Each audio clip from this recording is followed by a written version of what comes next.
Welcome to Lessons for Life. I'm Gabby. And I'm Marnie. And today we're interviewing Rhiannon and Katherine from Communities Against Violence. Thank you so much for being here. How are you today? Thank you for having us. Thank you for having us.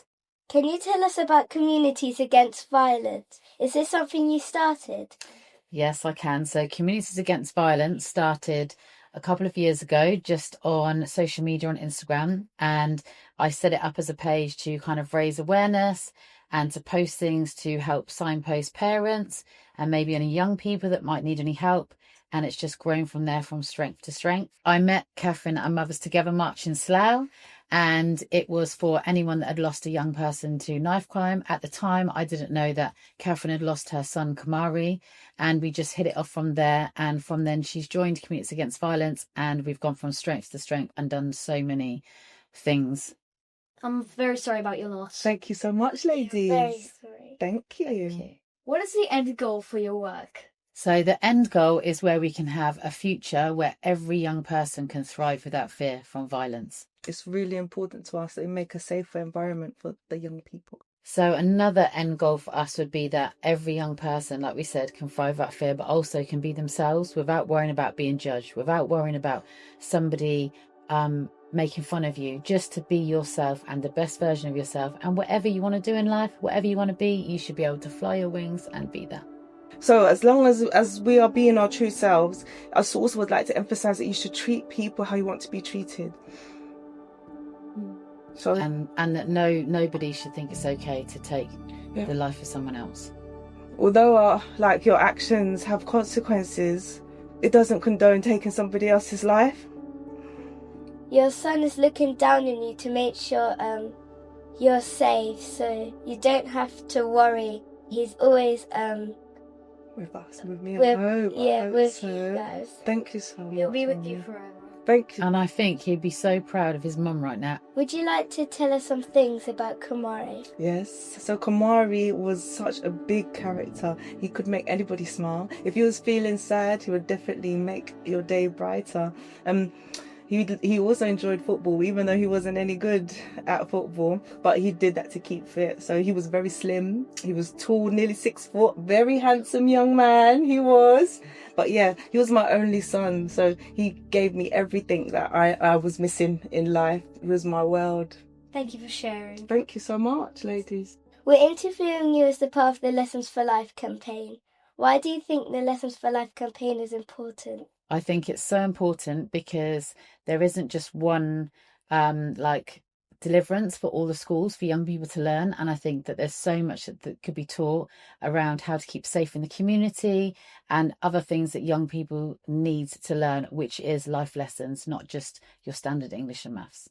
And also, with my situation, who knows, the perpetrator, if he had some life lessons, may not be where he is now. So I think it's important that as long as we get education, maths, English, this education, that life lessons are also taught.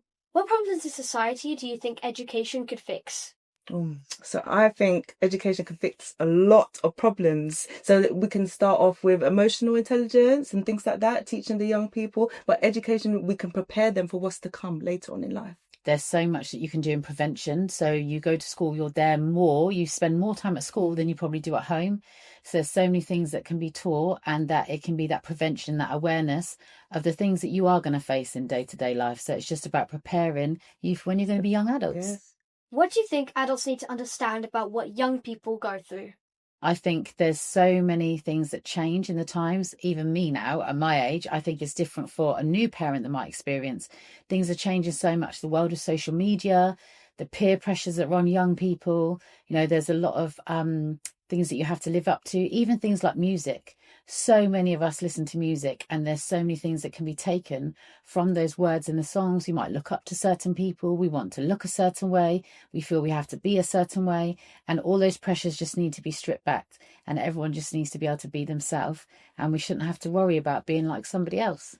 Everybody's unique. Yeah, we don't have to worry about being better than this person or being like this other person. I think it's really important to stay true to ourselves. Yes. Yes. We Just agree. be yourself. Yes. That's very true. Yes, so I feel like people need, parents as well, need to understand how times has changed. So, for example, gang culture and is glorified, especially on the TV. There's some films that may come across that it is okay to act a certain way. But I think that education is important to show young people that it's not. So we need to have a balance of both. It's glorified here, but we need to understand that that's not okay. What gives you hope that things could get better? Do you know what gives me the most hope? Young people like yourselves. Because I think we've got so many young ambassadors, so many amazing young people out there that have amazing little brains that are working away and thinking of all these different things that you can do. And I think it's just about putting everything into the young people, letting you guys know where you can help, what there is out there for you. I think to strip back all the kind of things where people used to not want the certain jobs, like to be a prime minister, to be a police officer. You wouldn't want to be those jobs because people might think you're a bit of a nerd. You know what a nerd is, don't you? Yeah. But now it's about making everybody know that you can be yourself, like we said earlier. And it's about putting into those young people, because you guys are the future, not us. We're getting old. It's all about you guys. You guys are the future. And it's about making you guys know what is out there, how you can overcome things, who you can speak to. And yeah, give you guys the key to make the rest of the world a better place. There is some kind of strength in this young generation, you know, like climate change, things like that. People are standing up. So that gives me hope that things will change. We're now at the back to school segment. So tell me, what was your experience of PSHE or life skills lessons when you were in school? Oh, it wasn't really PhD the same as what I've seen, what Lessons for Life deliver and One Decision. That's some amazing work that's being done.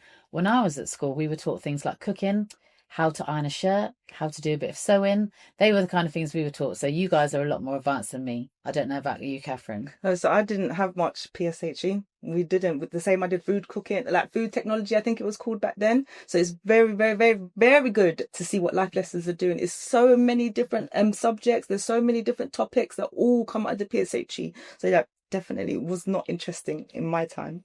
We've spoken to so many adults, and all we've heard is that PSHE was not really good for them. So we're glad to see that things have changed. Yes. And it prepares you guys for young adulthood. It prepares you for the future. So it's really important to do PSHE. There has to be some substance with it. But I think also it'd be good if, like how you have English and maths, all schools are taught the same, because you could be learning one thing about PHSE and your friend that goes to a different school might be learning it a different way. So it'd be good if all young people were learning it the same way. And I know that's something that Lessons for Life are trying to do. We're now going to test your knowledge. This hack contains some life skills questions for you to answer. Are you ready? Yes, we are.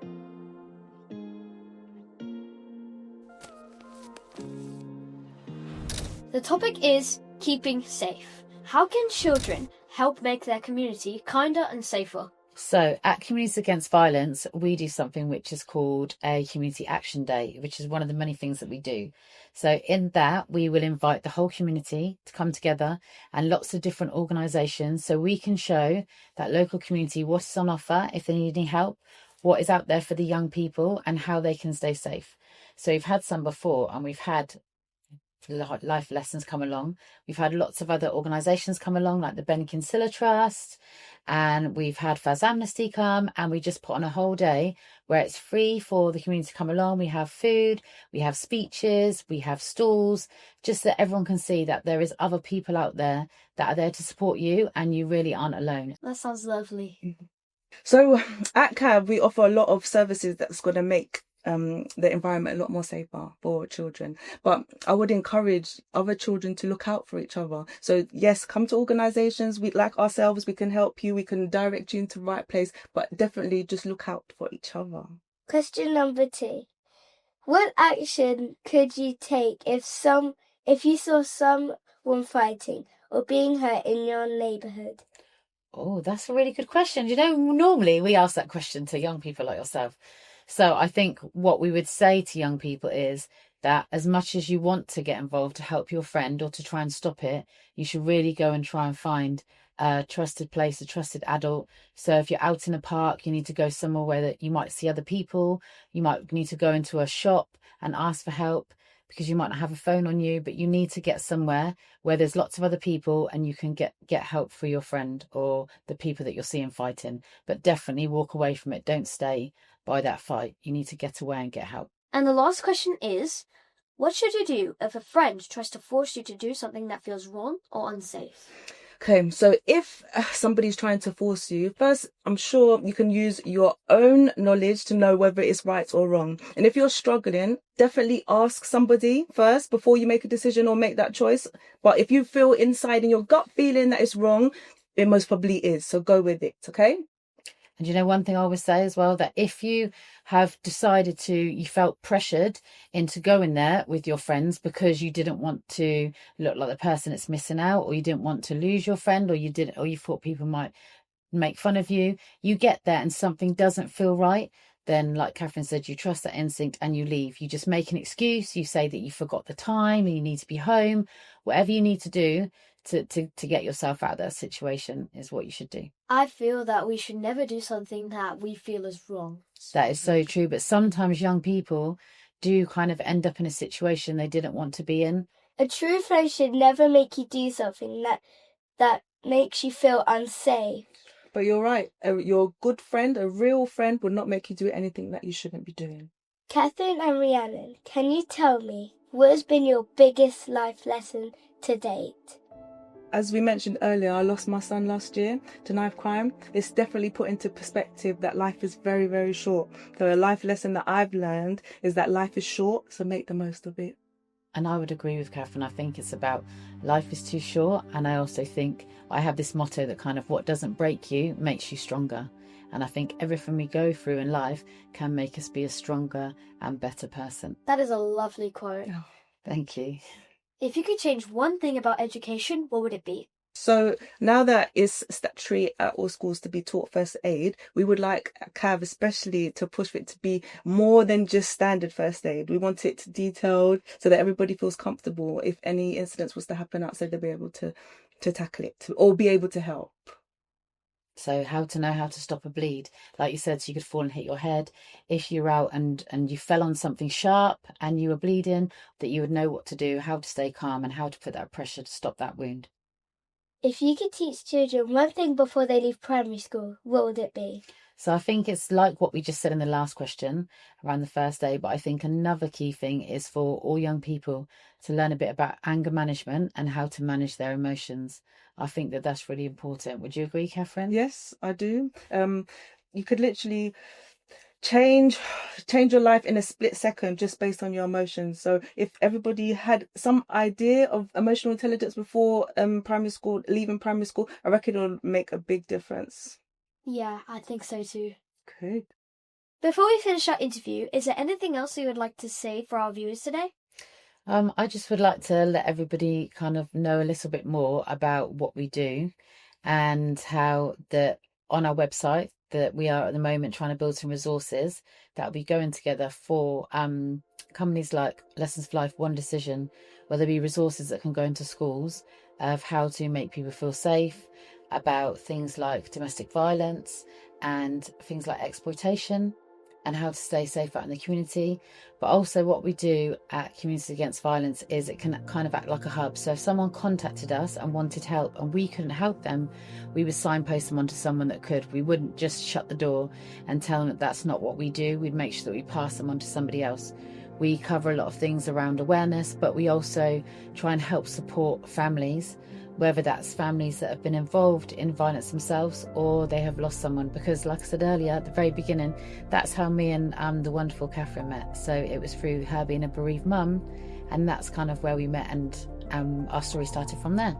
Yep, so not only at CAV do they do amazing things in the community, but supporting bereaved parents, so like myself, it goes far. So I've been put in spaces that I never thought I would be able to without the support from CAV. There's other parents that I've helped, other bereaved parents, or just not parents in general, other people that we've inspired just because of the work that CAV does. So it's just, again, if anybody's having any difficulties, whether it's with their children or whether they're bereaved parents or they're just struggling with just day-to-day life or things that not day-to-day life but involving things around violence, so domestic violence or anything like that, that they should reach out to us and we can help. We definitely can help. Mm-hmm.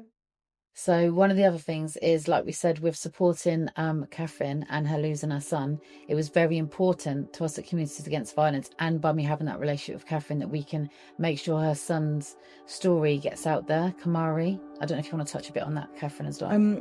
So the reason why I continue to do this work and spread awareness is to keep Kamari's name alive. So it's really difficult, especially after I just lost him last year. But if I could just make sure that we save either one life, or if we can help change lives, then we're going to keep doing what we're doing here at CAT. And there's so many young people out there that might need the help, or so many families that have struggled since losing somebody, and we're just trying to show everybody that there is organisations out there, not just ourselves, that can help you. When I met Katherine and she told me her story about her son, it was really sad to me that she felt like she didn't have that support out there, and that there was someone to kind of show up for her.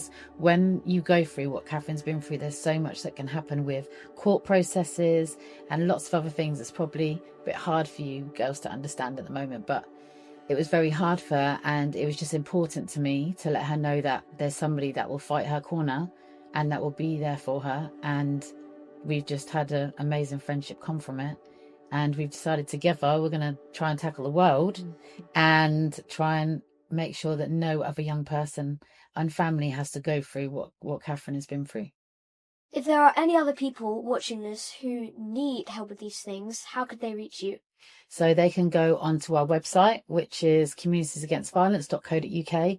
We're also on Instagram and Facebook, and that's the same, communities.against.violence, and they can reach out to us. There is a online chat on there, or we're also available on WhatsApp. We're available on phone call, and there's a generic email on there. But if you adapt that, you can adapt it to adding Katherine at the front, or Rhiannon if you wanted to speak to us individually.